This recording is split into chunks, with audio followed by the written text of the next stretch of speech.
business, right? So there's no fluff, no fillers, no gatekeeping, which is so important to me. So today we're diving into one of the most vulnerable and important parts of running a business, pricing. Hold on, sorry. How do you set it? How do you know when to raise it? And how do you avoid underpricing yourself into burnout, which is a real thing? So to explore this, I'm joined by today's guest, Shlesha Pandey. Shlesha is the founder of Banyan Agency, which we're going to talk about that in a minute as well. Known for turning email into a top revenue driver for e-commerce brands. With 10 years in conversion copy, she's crafted campaigns that drive sales and deepen customer relationships. She also hosts the $1 Million Ecom Brand podcast. And as a speaker, she brings a mix of real-world insights, proven strategies, and practical takeaways that help brands grow smarter and faster. She is also a pop professor in my favorite Pop Academy that serves product and e-commerce-based brands. So today, she's here to share exactly how she sets her prices. This is not going to be about the best things in e-com marketing. This is going to be about a real founder story and what's important to her and how she sets her pricing and what she learned along the way and what she'd do differently if she could start over, which I think is interesting. I also think that we all sometimes want to do run it back and try this again. But guess what? We get to learn from our lessons, so that's really great. And if anyone who's joining us live today, put your questions in the chat. We are happy to take real live questions as we go through this because I think pricing is it can be so, I don't want to use the word cringy because I've reformatted what I think of cringy, but it can be so hard. And you don't want to underprice, but you want to get clients, but you don't want to overprice yourself out of the market. There's so many things. So let's just jump right in because you and I have this relationship that we get to do this. So it's one of the hardest things. So let's talk. I'm opening it up to you to get started. Tell me some of your thoughts on how you set your very first prices and what made you start there. Thank you, Carlyn, for the amazing intro. It's lovely to be back here on a podcast with you, speaking with you again. Well, I have a lot of thoughts on the pricing topic, but to start off with, I would say pricing is a hard topic, especially for new entrepreneurs or new founders who don't know what the market is demanding and who don't have a lot of backing or experience behind them. It's really hard to not just set your prices, but to justify them sometimes. And I know your prices are your prices. And I know a lot of people say you don't need to justify them. However, you do, to a certain point you do. Your clients will ask you, okay, why is this so expensive? Or you need to have an answer for that. Even if you don't want to say line by line, this is what it costs to run my business. You don't have to justify it to that level, but you have to kind of be okay, well, in your mind at least, as for more of a self-confidence it's more of a self-confidence thing. You want to be able to know yourself why your prices are the way they are, so that if a client is trying to haggle or bring your prices down, okay, I actually cannot go below this, and this is the price, and that's it. So in terms of pricing, when I first started out, I did not know anything. I was okay, I'm happy to just get a project, even if it's really cheap. And I remember I wrote some of the first projects I did. I wrote a few biographies. I started off as a conversion copywriter, so I was a lot of copywriting work, but I wrote some biographies. And I remember the biography was $100 or something, and it was for a whole biography. It was probably 500 words. Or a little bit longer than that for someone's about page. I'm not Am I live or am I kicked? You're good. You're good. You're back. Oh, okay, awesome.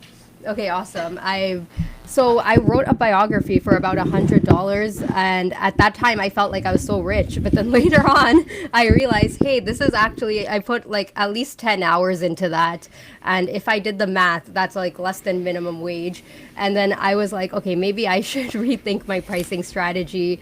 In the beginning, it was good for the experience, and I was willing to take on projects, so I gained that confidence and the experience that I could do what I could.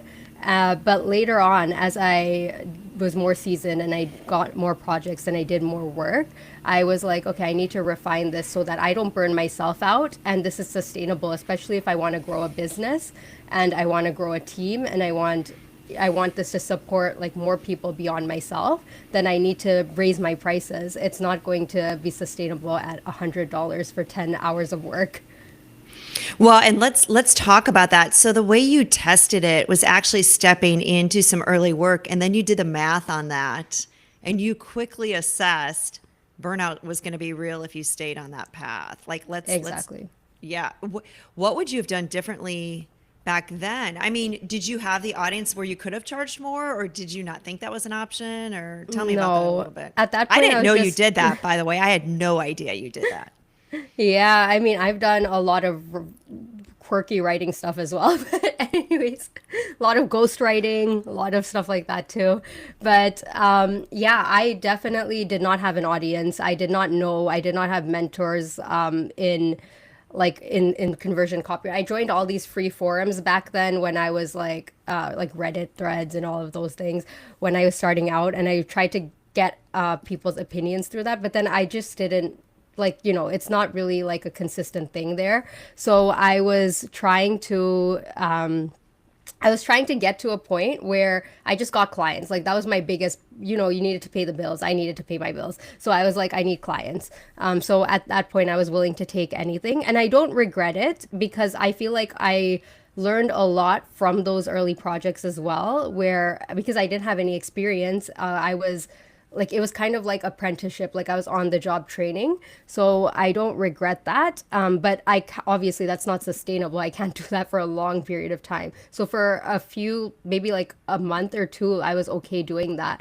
But then after, I was like, okay, you know what, I need to charge more. And especially once I started seeing the impact of my words and how much money it was making my clients, that's when it really hit me like, hey, why am I charging so little when I'm making my clients so much money? Like at that point, it was like, okay, I need to step it up. And then I gathered all the case studies and the proofs and all that for what my work generated. And then from there, I was able to raise my prices little by little. I didn't like go into like the thousands right away, but it was like little by little. I started raising it from $100. I started charging like $500, and then I went to $750, and then I went to $1,000, and then my confidence built up, and then by then I started getting connections and referrals and a network, and it was easier at that point. Do you think, okay, so you just unpacked a whole bunch of things all at one time. So what you did was you talked to us a little bit about, you did it gradually.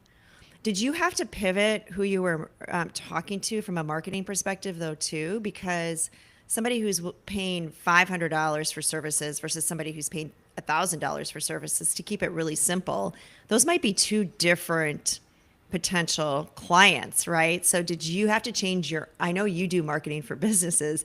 Did you have to change your own marketing well, let's start with that. Yeah, so when I first started raising my prices, I remember I had a client, I believe he was paying $800 a month for email marketing. And at one point I was like, okay, and he was happy with my work. So I was like, okay, that's great. But I realized that he wanted me to take on more of the ownership role. He didn't want to approve anything. He didn't want to look at anything. He just wanted to kind of be left alone. And for that, I needed to do a little more work because he wanted me to like come up with discount ideas and sale ideas and all of that. So the way I kind of initially got into it was like I used that as leverage to increase my prices. Like what they needed, I used that as leverage. So I went up to the client, and at the beginning, I was just like, hey, I need to raise my prices. And I remember I quoted him $2,500 a month, I think. And then at that time, it was such a heart like throbbing. I was just like, what am I doing? I'm so scared. I cannot charge this. And then I said it. And then he was just like, he thought about it for a while, and he was just like, like, I don't know if this is valuable for me. That's what he said to me. And then I was like, okay, if it's valuable for you, would you do it? And then he was like, yes. And then I was like, okay, I'll make sure it's valuable to you. I'll make sure you see that ROI. And then he was like, okay, let's try it out. And then it worked out. And then he was making from that investment, I believe with the $800 he was originally paying, he was probably making like $4,000 or $5,000 a month in sales. But then once he increased my rate to 2,500, it was consistently over 10, 15K a month he was making. So That's so great that you said though. Like that's a huge leap, Shlesha. That's a huge leap. 800 to 2,500 just to get into the weeds a little bit. So thank you for saying your heart was pounding. Like it was so that's scary. true because I think we have two different things we're talking about here. When you raise your prices for new clients and customers, so they don't really know what your old prices necessarily were. Or they might, maybe somebody referred them or whatever, and that's okay. And they're like, sorry, my business is growing and I have new pricing strategy or whatever the case might be. But to go back, I find it super hard, and I find it like to go back and raise my prices with existing clients. I'm Yeah. so happy to hear that you did this, and I could use a little bit of a kick in the butt for that too, because I think I just like to honor whatever pricing that I agreed to 2 or 3 or 4 years ago with them. If they're still a client, I just kind of honor the same pricing. But you're saying definitely don't do that. I mean, I'm the same way in some cases. In this case, because there was a significant amount of extra work that needed to also True. be done, because True. he wanted me to manage his sales and like come up with basically be like a marketing strategist on top of an email marketing strategist. At that point, I was like, okay, I just need to make sure I'm happy with this. That's the only reason. But then I do have other clients who I've worked with for many, many years, and it's like even to raise it by like $100 or like whatever it is, it's so scary because even though they're like seasoned, I want to give them like the best rate. I don't want to disappoint them. But we also have to remember that the economy, inflation, all of this is going up. So how I always frame it with other existing clients is, hey, like usually once a year I relook at my prices with clients. If I'm okay and comfortable with where they're at, I won't raise it. But the last client, I've had this one client who I've had for about 3 years now. And this year I have not raised my prices, but last year I did raise my prices with them. And I told them like, look, Banyan is growing, our team is growing, and in terms of that, the support you're getting is also growing. So I framed it in that way, and I raised the prices only by $100 a month, which in the grand scheme of things, might not seem like a lot, but for a business owner, it can also seem like a lot. Like, because all your software subscriptions, when it goes up, you're not happy either. So, Right. And if you think about it, $1,200 a month, I mean, $1,200 a year, if you yeah, raise it $100 to you, that's a nice additional retainer amount but it's an expense. And I'm like I love working with numbers and spreadsheets, and I am very expense focused, right? And I work with founders, and I really want to make sure that, their expenses are in line and they're able to forecast and budget appropriately according to their sales. So you're right. When you look at some of these additional costs, $1,200 to a small startup business can be a big line item on their profit and loss statement. But I like that you just evaluated it and said, look, we're bringing additional experience, additional team, additional support. And that's how you really raise the prices beyond using the words, the economy's driving it or whatever yeah. the case might be. It's the value that you're bringing to the table. And if I think about it, your experience 5 years ago versus your experience today, that comes with a price, right? Exactly. And that is true. Like your own experience is such an asset. And people, I think, don't realize that. Like, how much have you learned in the last 1 or 2 years that you're now implementing into their businesses, which is huge.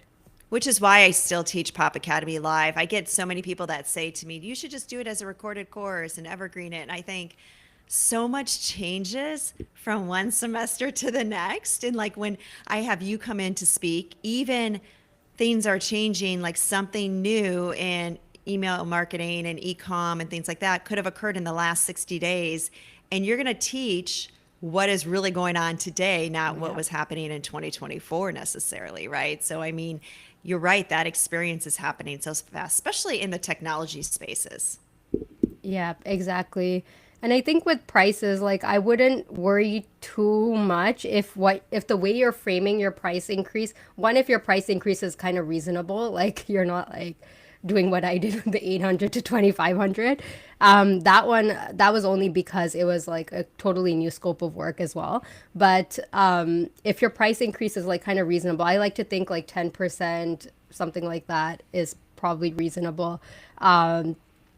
Also, it depends on your business. Like if you're also investing in more software, one of the things I wanted to do was make prettier, nicer reports for my clients. So I included that in my reasoning, and I was like, hey, we also want to make nicer reports for you, monthly reports, and this all comes with a cost, and you're going to be really happy when you see it. And then they were because after that month they were getting their reports via like a text in an email.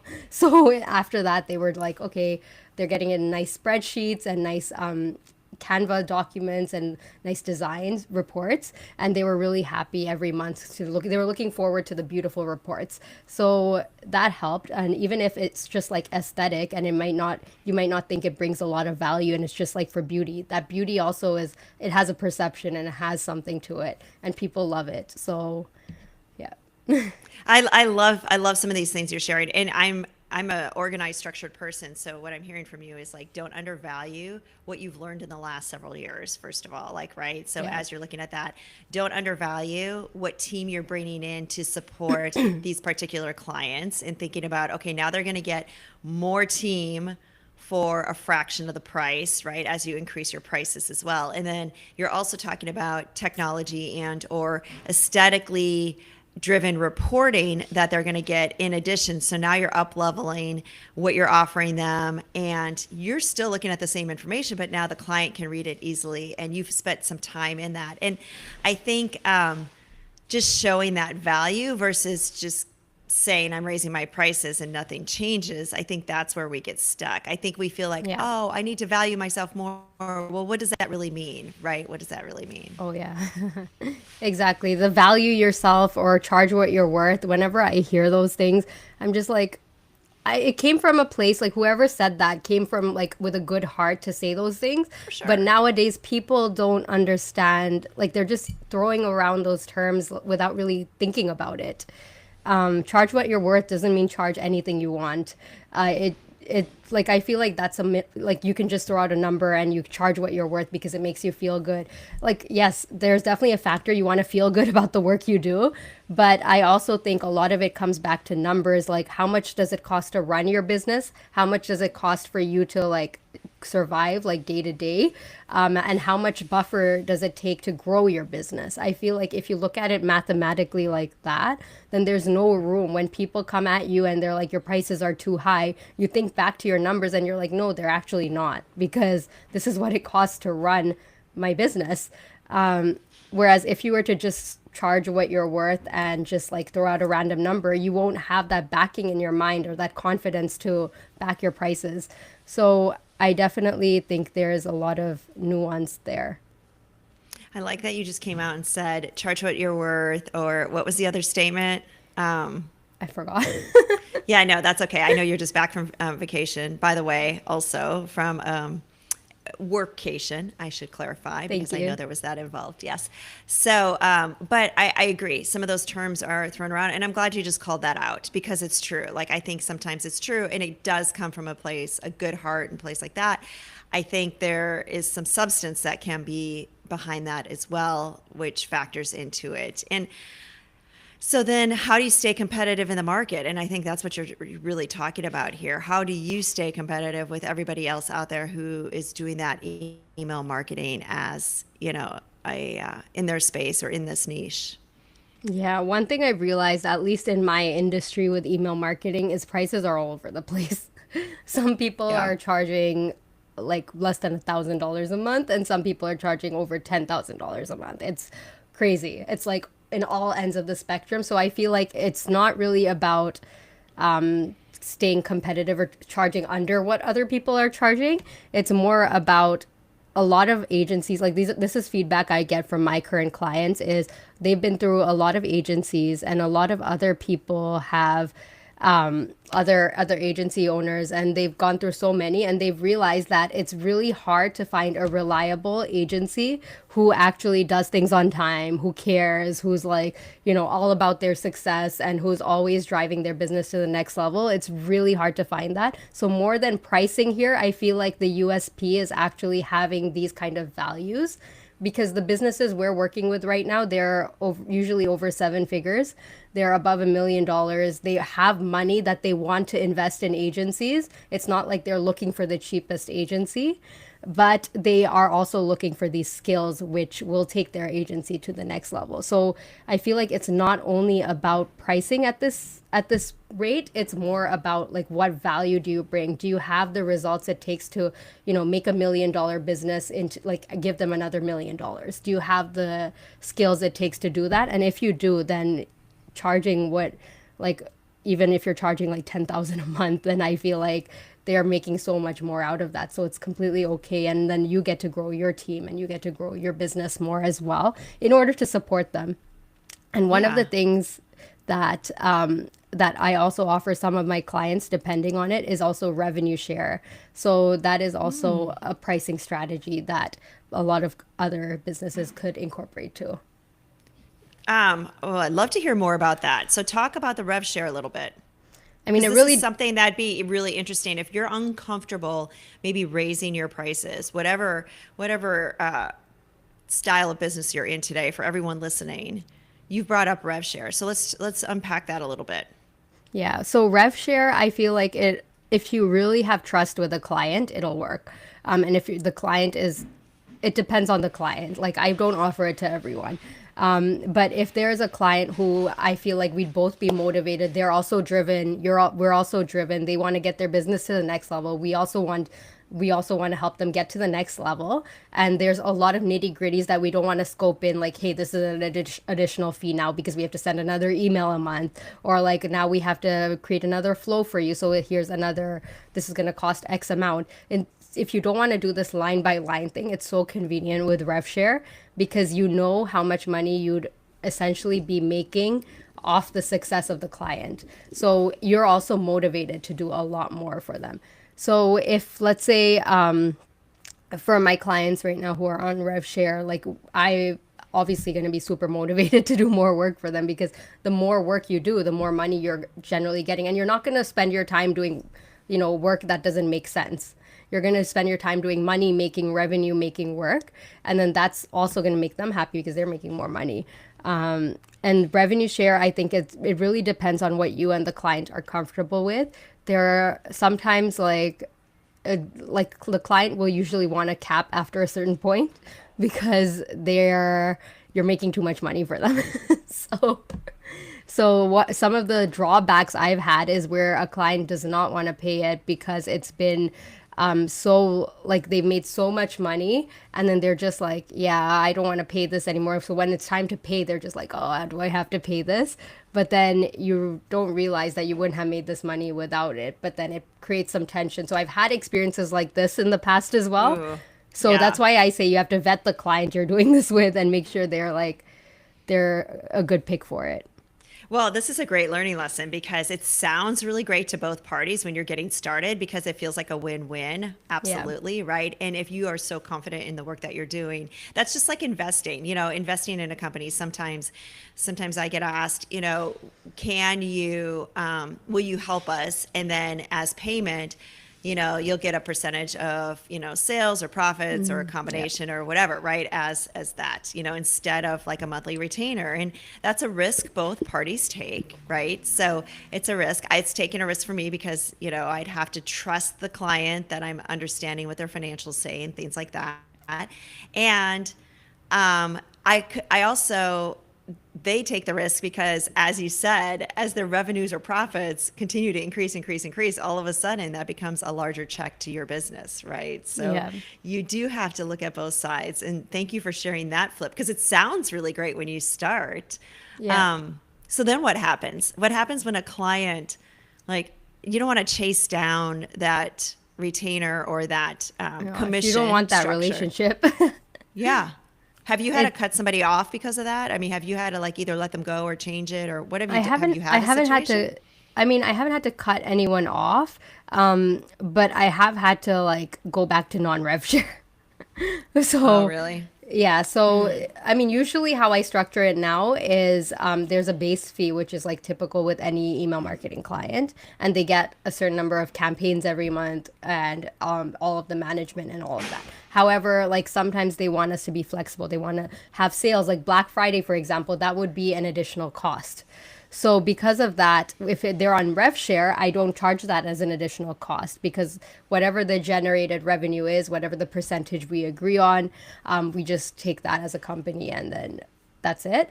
However, there is also like one of the things I do now is also there's like not just a cap, but as the revenue goes up, there might be a sliding scale of like decreasing the amount.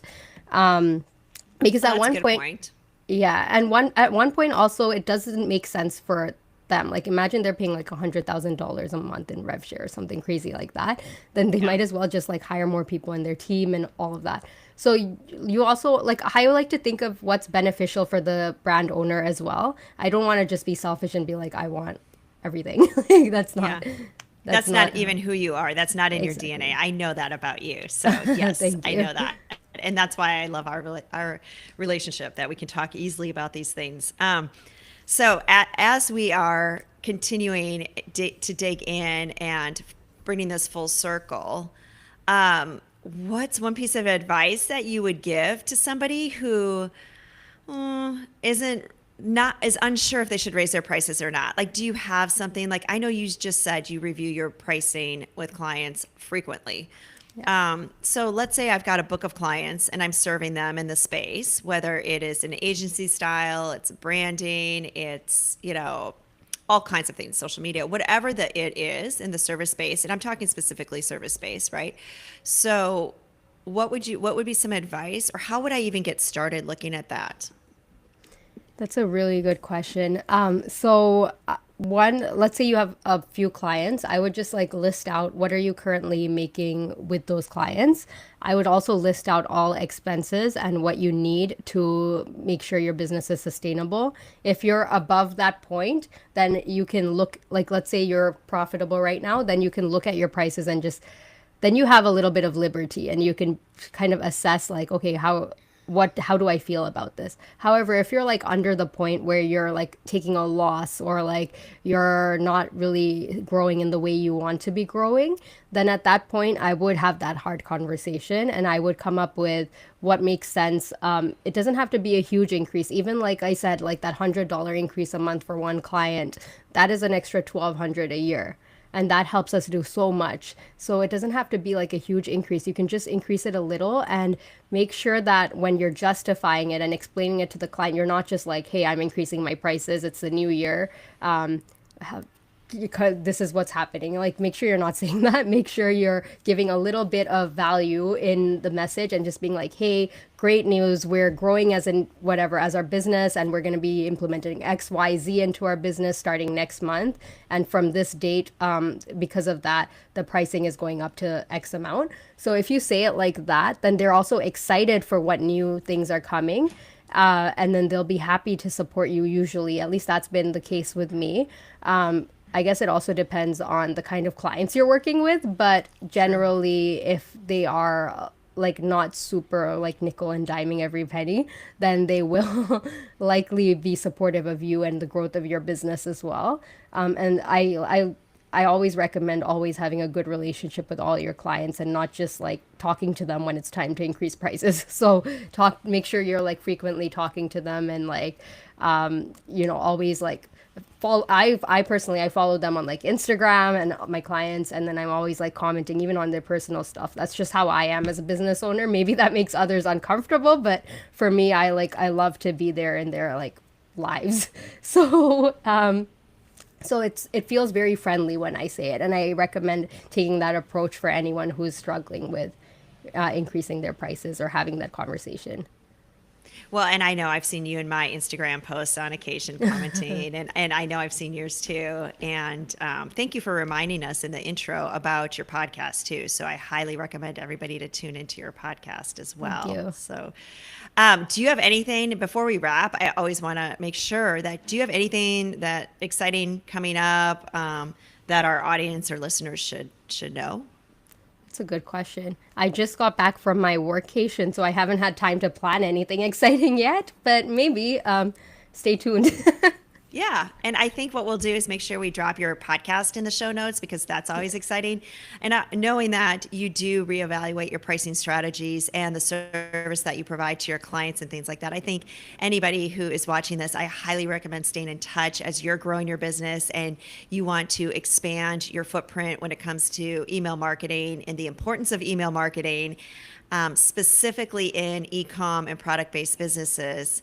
It does take the skill set of a team that Shlesha and her team can provide for you. And I love the reporting that you've integrated with for your clients as well. I think that is just brilliant because how often do we get asked from clients, where do we stand on some of these things or what are the results? And as a CEO and founder, you can only do so much. So when somebody provides this for you proactively, what a blessing. Yeah, I agree. That's one of the things we're working on is working on more data analysis, how we can, like, for example, some of our clients, they have quizzes.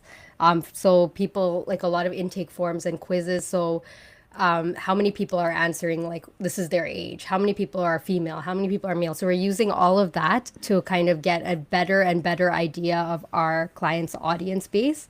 And demographics wise and even like their preferences, and we're using that more in our marketing, so it's really interesting. Anyways, this is another topic. I'm going to geek out about it if I go on for more.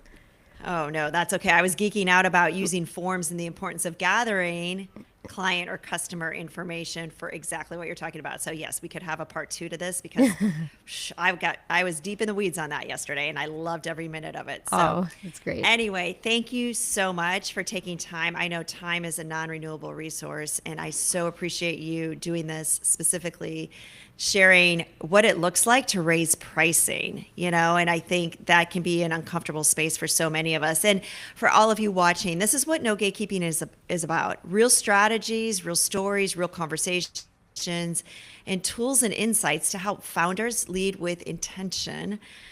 I would love for you to subscribe so you don't miss what's next. We do this every Thursday and we bring others on with us on the YouTube live here to answer your questions and really look behind the curtain on No Gatekeeping so we can share real stories with you. So we'll look forward to seeing you next Thursday. Thank you again for joining me and I'll see you next week.